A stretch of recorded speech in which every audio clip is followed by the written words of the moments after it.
look at me, look at me, look at me, yeah, fuck on me, yeah, look at me, yeah, fuck on me. Oh, what's up guys, Raptor here. Welcome to a brand new tutorial video. I've been getting a lot of subs recently. I'm not sure if it's from my past two design videos or like Photoshop videos, or if it's from my theory videos or my gaming videos, because I've been getting comments on all of them saying subbed, so I'm kind of confused. But I'm assuming most of it's from design, but if not, let me know below what you actually subbed for. But anyway, today we're starting off with a simple Facecam tutorial, like this one here, you know, like the one I'm using actually right now. First of all, before I get started, I like to say shout out to CISO. He's a designer for 100 Thieves. He kind of gave me the idea for this tutorial. It's very similar to what his is, but a little different. So I just had to make sure to shout him out because he's taught me everything I know about Photoshop. But anyway, let's get started. So what you want to do, file new, create 1080p document, so 1920 width by 1080, and then make sure transparent, RGB color, resolution, I just have it as 300, up to you really, and then click create. Alright, once you hit create, you should get something like this. It may be colored, you just need to erase that if that happens. For example, if it's colored, it should be like white. If it's locked, so if it has this lock symbol, just click the lock and then erase it, or whatever. For now, I'm going to keep that white bit there, actually, just to keep as a background. So what you first want to do is you want to go into OBS or whatever, I can't actually show it at the moment, and get a screenshot of your Facecam, or just go into your computer's camera software and take a photo. Here's one I got earlier. So it doesn't have to have the border, you just have to have the face, this bit here. Let me cut it out. Let me just cut that out a little bit. Alright, you literally just need this bit. Now I'm going to get rid of the black. There you go. This is just solely to see the sizing of your Facecam and to adjust what we're about to do to your liking. So what you want to do, you want to make a new layer. Just click this little thing here, or you can do Control-Shift-N. Yeah, it's up to you really. Alright, so this is the start. What you want to do next, you want to get your you want to hit U on your keyboard for the shape tool over here. You can click on the shape tool, go rectangle tool, and this is the important bit. So up here you've got fill and stroke. So for the fill, you want to pick a color, your main color, or a darker version of your main color. I'm going to be going with red for today just because. So I'm going to go with kind of grayed out red, if that makes sense. And then for stroke, I'm just going to turn that off for now. So that white box with the red line means it's off. And I'm just going to, what you do, you want to make a little box with that U tool, the shape tool, as long as your webcam, as big as you like, kind of to your liking. It's really up to you, to be honest. And then that's basically it. This is basically the whole tutorial. So what you want to do now to make it look a little bit better, I want you to duplicate this rectangle. So you hit Control J, and then you get a second one, drag it underneath, and then I use Shift and then down on the arrow key to move it down a bit, but you won't be able to see that happening because it looks the same color. So what I do, I click on the layer, the second one that's underneath, I hit FX down the bottom here, gradient overlay, and then I pick a nice red gradient that I already have. Now if you don't have any red gradients or whatever color you're looking for, just double tick on the gradient, I'm so dumb, man, can't even speak. Double click on the gradient that's already here, and then it'll come up with this box. Now what you can do with this, you can click one side, make one color like super bright red, and then the other side you can make a pinkish red, or if you want to go with two colors even, you can go red and green kind of thing. Now the reason it's kind of bugging out for me right now and you can't see the green as well is because this rectangle is still that red color. So to fix that, get rid of the, don't worry about the gradient overlay, it can stay there if you want. Just click this little properties tab. If you don't have it, you can go window properties and it should add it over here somewhere. Click on the little color, the fill, and change it to white, and then your gradient should appear a bit better, you know. make sure the opacity is a lot higher. Now I'm actually going to go ahead and I'm going to change my original shape, so the one on top, to be a bit darker, maybe. Excuse the background noise, I have no idea what's going on there. Alright, so, oops, my bad, I went to save it, but I've already got it saved. Make sure you save a lot, alright? Saving a lot is key here. Now, what I'm going to do, I'm just going to hand tool it over there so you can actually see it. It's not blocked by my face cam.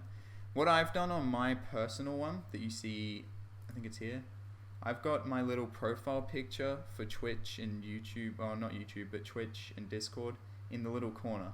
So if you want to do this, something like this, all you got to do is make so duplicate that rectangle with the gradient on it again, and then you're going to drag it above the first one. So this time it's above. It'll look a bit weird, don't worry about that. Make it as slim as the line at the bottom, drag it to the full height, and then what I did, I moved it like that kind of, so it keeps that gradient look and it looks like a little, I don't know, a T section, yeah, kind of like that. And then you want to open up your profile picture. Okay, so here's my YouTube logo profile picture. I'll probably change that soon, to be honest. I'm going to drag it in. Whoa. Obviously, this doesn't fit the color scheme, so if you want to have a really good looking Facecam overlay, make sure your logo fits, your color scheme fits the logo you're using. So now, what I'm going to do, as you can see it here, it's obviously overlapping. So you want to resize it so that that edge is on the left side of your Facecam, that edge is on the left side of the little bar we just made. Now, what you want to do here is you want to click down here on the square with a circle cut out in the middle to add layer mask, and that's what it looks like. So all you have to do now is you just press M for the marquee tool, drag over the bits, and then hold shift to make another marquee tool box, and that fills in pretty much all the bits you don't want. Now what you want to do, you want to hit the brush tool, make sure it's black, and make sure you're clicked on your layer mask, and then you can simply brush over and it'll look like that. Now obviously I'm trying to not overlap this gradient bar, so I'm going to paint over that as well, and you get the idea. Something like that with your profile picture. I'm just going to change it to red real quick if I can, because I really don't like the colors looking like. Yeah, something like that. If you want to know how to do that, I just did Control U for hue and saturation, changed it a little bit, and yeah, this is basically it. Now I'm going to show you something real quick with my Facecam down the bottom left, I think, yeah. So I have something called Streamlabs OBS, which is really good. You can also download Stream Labels so you can get the text files for your latest follow and stuff. So if I show that, you can see the latest follow. There's also something else I have for this top bar here called Stream Avatars. I currently can't show that. Maybe another video if you really want it, but we'll see how we go. Now to get this little triangle cutout I've got for the latest follower, all you have to do is duplicate this first one, move it down, make sure you've dragged it underneath the other two, and then just hold Control T to transform, hold Shift to drag it to a smaller size, and it'll look something like this. So at the moment you can probably tell it's not quite that triangular shape. So what you want to do, you can just do another layer mask and zoom in a bit. Use your lasso tool, so L, make sure it's polygonal lasso tool, and then you want to click at the top left corner, hold shift diagonally, and then just cut that off, and then use your brush tool to mask it off like so. Something like that is really clean. I'm really a fan of this.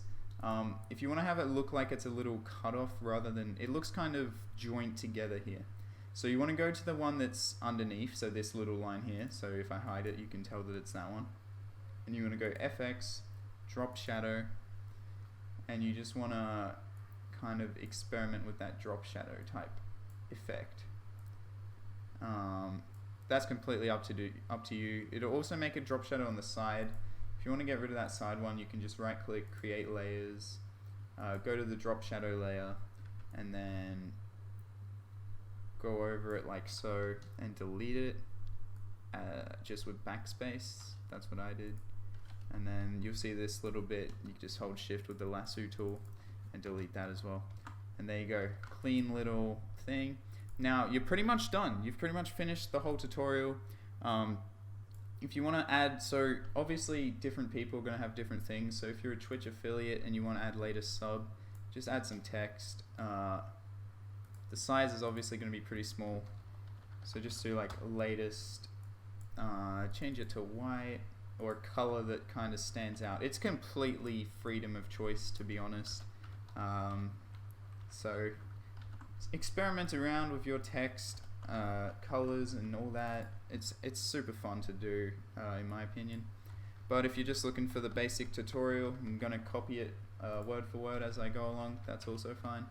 I personally do that a lot as well. We're gonna move them to the right a little bit. So you can see latest sub. You want to make sure you have room for the name of the latest sub, because Twitch names can be pretty long, which is pretty annoying. As CISO suggests, also, I use this website he's given us. Make sure to sub to him, just a reminder, because he gives me all these ideas and everything. Just search for heart, and you can get the little Twitch follow heart you want. You just click on it. Once you've made an account, don't worry, it's completely safe. Do basic download, and it's completely free. And then you just download it and add it in. And then to make it white rather than black, which is what all those icons come from, that's the nounproject.com. I'll leave a link below as well. You want to hit Control U and then just completely change it to white, if that makes sense. So change the lightness to 100. As you can see, the profile pic changing. And that's about it, guys. That's it for this tutorial. Thank you so much for watching. Remember to let me know what you want to do, what you want to see next, because I'm honestly stuck for ideas. So let me know, and I will catch you in the next one. Raptor out.